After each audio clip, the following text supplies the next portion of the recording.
नमस्कार मित्रों, मैं हूं डॉक्टर राम जी भाई। आपके लिए एक छोटी सी कहानी लेकर आया हूं। कहानी आपको अच्छी लगे तो लाइक, शेयर एवं सब्सक्राइब करें तथा घंटी अवश्य दबाएं। आइए कहानी का आनंद लेते हैं। काफी समय से दादी की तबीयत खराब थी, अस्पताल में एडमिट थी। एक दिन डॉक्टरों ने हाथ खड़ा कर दिया और कहा कि अब घर पर ही जो सेवा करनी है करो। घर पर 2 नर्स उनकी देखभाल करने लगी। दवाइयाँ अब अपना काम नहीं कर रही हैं। हम दोनों लोग नौकरी पे चले जाते थे। दोनों छोटे बच्चों को हॉस्टल से घर बुला लिया था। दोनों बच्चे बार बार अपनी दादी को उनके रूम में देखने जाते थे। दादी ने आंखें खोली तो बच्चे दादी से लिपट गए। दादी, पापा कहते हैं कि आप बहुत अच्छा खाना बनाती हैं। हमें हॉस्टल का खाना अच्छा नहीं लगता। आप हमारे लिए खाना बनाओगी क्या? दादी की सेवा में लगी नर्स ने बच्चों को डांटा और बाहर जाने को कहा। अचानक से दादी उठी और नर्स पर बरस पड़ी। आप जाओ यहां से। मेरे बच्चों को डांटने का हक किसने दिया है तुम्हें? खबरदार अगर बच्चों को डांटने की कोशिश की। नर्स बोली, कमाल करती हैं आप। आपके लिए ही तो हमने बच्चों को मना किया। बार बार आते हैं आपको देखने और आपको डिस्टर्ब करते हैं। आपको आराम भी नहीं करने देते हैं। दादी बोली, अरे इन बच्चों को देखकर मेरी आंखें और दिल को कितना आराम मिलता है तू क्या जाने। ऐसा करो, मुझे जरा नहाना है, मुझे बाथरूम तक ले चलो।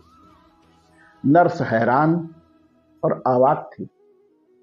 कल तक तो दवाई काम नहीं कर रही थी और आज ये इतना चेंज। सब समझ के बाहर था। नहाने के बाद दादी ने नर्स को खाना बनाने में मदद करने को कहा। नर्स ने तो पहले मना किया, फिर कुछ सोचा और बोली, चलो मदद करते हैं। खाना बनाने पर बच्चों को बुलाया और रसोई में ही खाने को कहा। बच्चे बोले, दादी हम जमीन पर बैठकर खाएंगे और वो भी आपके हाथों से। मम्मी तो टेबल पर खाना देती है और अपने हाथों से खिलाती भी नहीं है। दादी के चेहरे पर खुशी थी। वह बच्चों के पास बैठकर उन्हें खिलाने लगी। बच्चों ने भी दादी के मुंह से निवाले दिए। दादी की आंखों से आंसू बहने लगे। दादी, आप रो क्यों रही हैं? दर्द हो रहा है क्या? मैं आपके पैर दबा दूं? अरे नहीं, ये तो बस तेरे बाप को याद करके आंसू आ गए। वो भी ऐसे ही खाता था मेरे हाथों से, पर अब कामयाबी का ऐसा भूत चढ़ा है कि खाना खाने का वक्त ही नहीं मिलता है और ना ही माँ से मिलने का समय। दादी, आप ठीक हो जाओ, हम दोनों आपके ही हाथ से खाना खाएंगे। और पढ़ने कौन जाएगा? तेरी माँ घर पर रहने देगी क्या तुमको?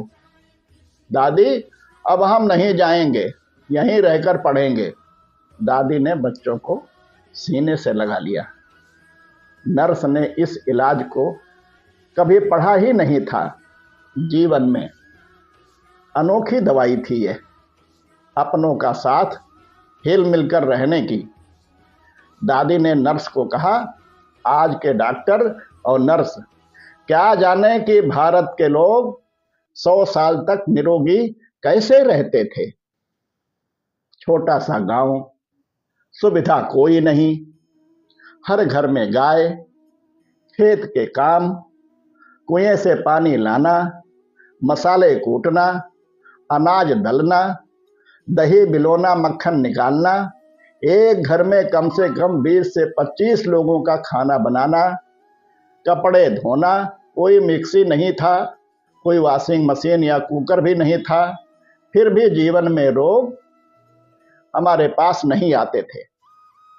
मरते दिन तक चश्मे नहीं और दांत भी सही सलामत। ये सभी केवल परिवार का प्यार मिलने से होता है। नर्स तो ये सुनकर हैरान रह गई और दादी दूसरे दिन ठीक हो गई। आइए हम भी बने दवा ऐसे ही अपनों की। अगली बार फिर किसी नई कहानी के साथ आपसे भेंट होगी। तब तक के लिए सभी को नमस्कार।